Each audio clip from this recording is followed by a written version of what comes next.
They're all related to the first series of Star Trek. My father was a nuclear physicist, and a colleague of his who worked in the nuclear program headquarters in New Mexico sent him a letter with the pitch and asked him to take a look at it, and said that he thought that Gene Roddenberry was probably looking for technical advisors. So my father looked at that, and he met Gene Roddenberry, and then later that year, Gene Roddenberry sent him a letter with the original script for the first show. And that letter's up here? That letter's here. Okay. And then the script for the first show is here, and most people with Star Trek know that was never aired the way it was. Captain Kirk's original name was Captain April, which wouldn't have made it, I don't think. Well, that's one of many things that changed. The Enterprise is called the USS Yorktown. If we look at the date, this letter was written in May of 1964. Right. And the date on this piece, it originated in March of 1964. Mm-hmm. So this is the original typed up pitch that Roddenberry gave to Dead Zulu Productions, because they were the first production company who produced the show. Uh-huh. And it's full of all of these wonderful pieces of hyperbole that Star Trek fans through the years have latched onto. The main one is he describes it in the opening sentences of this pitch. This is his description of what the show's going to be like to try and get funding. And his tagline is, it's the wagon train to the stars. Right. Which all the Star Trek fans really got and now go back and laugh about.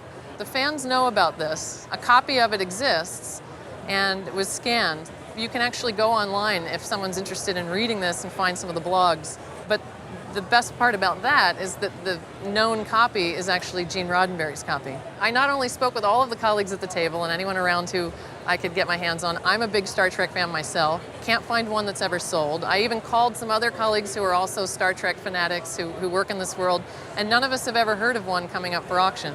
Moving on to that, it's really telling that this is hard proof that Roddenberry really did want the science to be right. Mm-hmm. He was reaching out to people like your father, who is a rocket scientist, really. Mm-hmm. And it's even funny, he used in his pitch the Drake equation, which was the equation by Dr. Frank Drake, which was an equation to come up with how many intelligent life forms might be in the universe based on planets. He didn't actually know the equation at the time, so I love the fact that your father being a scientist, we have notes here, temporary get correct formula. Mm-hmm. Posters have been made of this. They call this the second variation in Star Trek world. Is that right? The real one is the first variation, and Roddenberry's made up Drake formula is the second variation. Oh. And did your father actually ever consult for the show? No. Number one, he was sort of a real stickler for science, and he knew that he would be too picky and he wouldn't let some things go by. And secondly, he really didn't think it would go anywhere.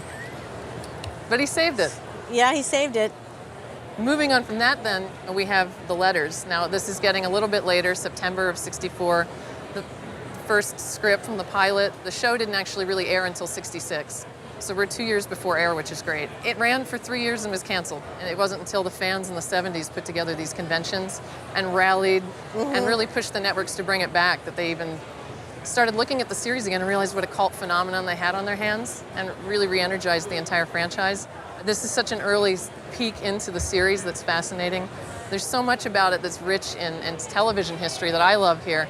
But moving into the value, at auction, we would estimate at least 4,000 to 6,000 on the document. Really? But not having another one to compare it to and not knowing how many are out there, it could go for 10,000 to 15,000 on the day. Oh my stars. This is a bit more common. There were more copies of the original script. Those generally sell in the $200 to $300 range.